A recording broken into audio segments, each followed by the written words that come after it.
Oftentimes when we think about women in the workforce, a historical moment we turn to is the image of Rosie Riveter holding up her muscle, saying, "We can do it." This historical image refers to a moment during World War II where men went off to war and women left their homes in order to enter the workforce in droves. However, what happened when the men came home?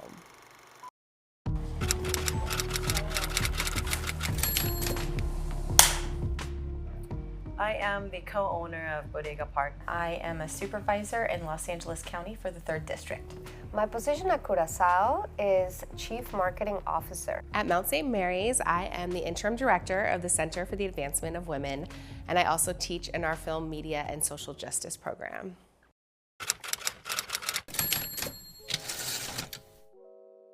Since I was very young, in Mexico City, there was this big store that was called Liverpool. My mom would take me shop there.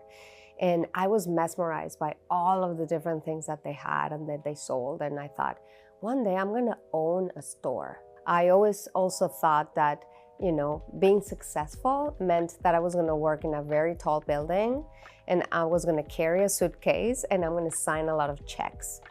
I don't know why, as a child, I thought that that was success. Well, fast forward 30 years later, I'm actually working at a tall building. I don't carry a suitcase because I'm a little bit more feminine than that. I actually carry a purse and I sign a lot of checks. I think when I was in school, and I was someone who was extremely interested in how the intersection of race and gender shows up on screen, there wasn't like a class for that. And at this time, this was like before the Oscar So White movement. This was before like all of the energy that we have now that's amazing around like why representation is important. When I would tell other people about my work, they would be like, oh, of course you're interested in that, right? Like, of course that matters to you. Like it wasn't important, like it didn't matter, and it made me feel that way, right? So I meet this sister, Sister J-Bro, and I start telling her about my work, and she's like, oh my God, that's amazing. She was like, I like you, you get it. So when I lived with the sisters for a year and then found out that they had a film, media, and social justice program, it was like the marriage of the two things that I loved the most, right? Like, how do I be in an environment that empowers women to be all that they can be? And how do I teach in a space that really understands the crucial intersection of how race and gender in the media impact society as a whole? I knew that from a very early age that it was important for me to speak up and to sort of call out if I saw something going on that wasn't right. I'm very comfortable using my voice to solve problems and try and help people. And I learned when I was in college that I was able to navigate the bureaucracy on our college campus to help solve problems. I was studying psychology and my family was going through some financial crisis. So my mom asked me to help start a sandwich shop. And I was gonna help for a few years and then go to get my master's. But then I met my partner and he was also doing a sandwich shop, and then the rest is history.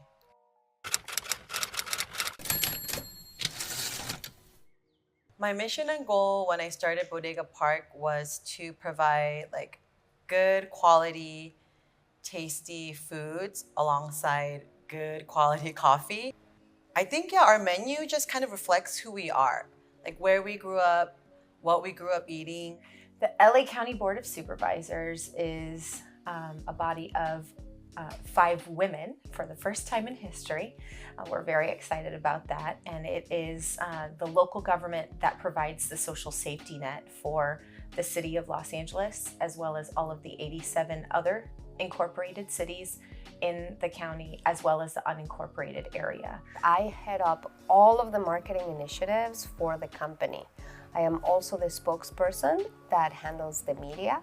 I speak with journalists on an ongoing basis about the initiatives that we have at our company. And more importantly, I sit in the C-suite where all of the big decisions about where the company is going, who are we targeting, what new customer segments are we attracting, are made every single day. For far too long, our leadership has really looked the same and has come from a similar point of view, a similar worldview.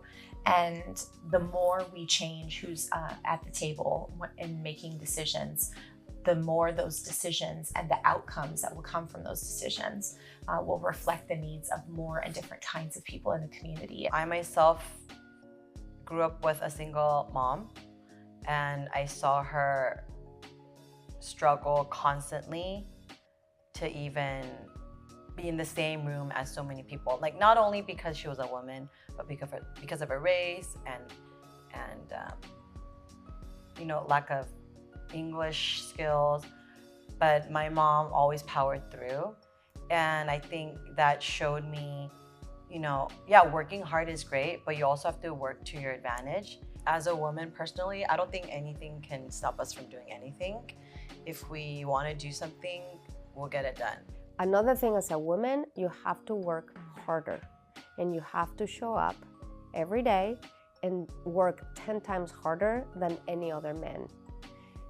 That is just the reality. And that happens across, again, pile up now the ethnicity. Then you have to work 20 times harder. So it's about race, gender, or even sexual preference. The world is missing out because we're not hearing everybody's voices. And especially when it comes to industries like education, where we're shaping the minds of the future, and Hollywood, where we're literally shaping people's beliefs about themselves and the world around them. Those are two areas where we really need inclusion on a grand scale to really help people bring that out in themselves and each other. But now we're at a point where, like, it's really important to be color conscious, right? To understand the differences between us, to talk about not only what race means, but what being anti-racist means. That it's this thing that operates in America that, yes, is race a social construct? Is it fake? Is it made up? Yes, but does it have profound impacts on the way we live our life in American culture? Yes.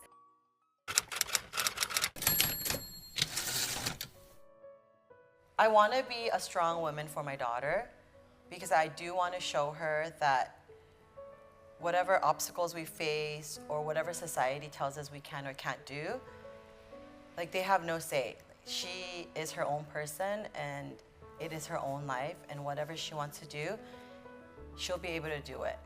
My job is also to inspire the generations of women that come after me.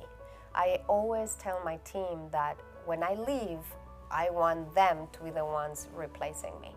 I want more women to come through the workforce and not only be middle management, but be senior executives. There's not enough women sitting at board of directors positions. There's not enough women on VP, EVP, or in the C-suite. It is our responsibility as women to hold the hand of those that come after us and leave a path that is open.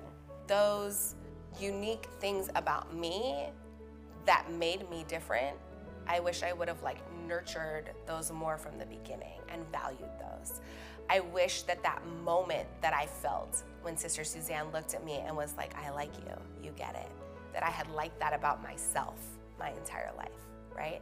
And it's only in learning to love the things about myself that make me unique and different, and the things that I really care about, that's my magic. If you really know deep down that you're capable of something, but there's all kinds of voices out there saying to you, you're not good enough, you're not pretty enough, you're not smart enough, you're not whatever enough to do whatever it is you want to do, but you would be the best at it, go for it.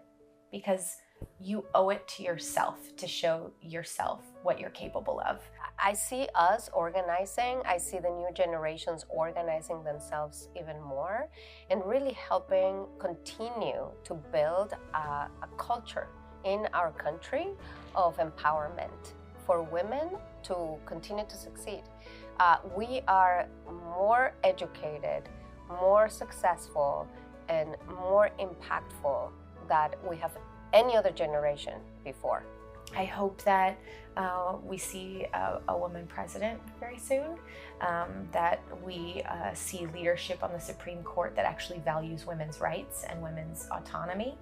I hope that we see equity in Congress, that we see leadership that is reflective of the diversity of our country and actually adheres to the values and the goals that we wish to see in forming a more perfect union in the United States. You know, we know where the majority is in this country, and our government doesn't reflect the majority opinion in terms of how they vote and how they make decisions. I think part of the magic of Mount St. Mary's is also remembering that the same mountain that women would flock to every year, and hundreds of women would flock to in order to become nuns, to choose a life for themselves that was different than the lives that many American women were choosing, is the same mountain that we now have hundreds of young girls flocking to in order to go to Mount St. Mary's. And it's the same sort of magical synergy of women being called to be uncommon women for an uncommon time, to enter a place that really allows them to explore their voice and become the leaders that we need.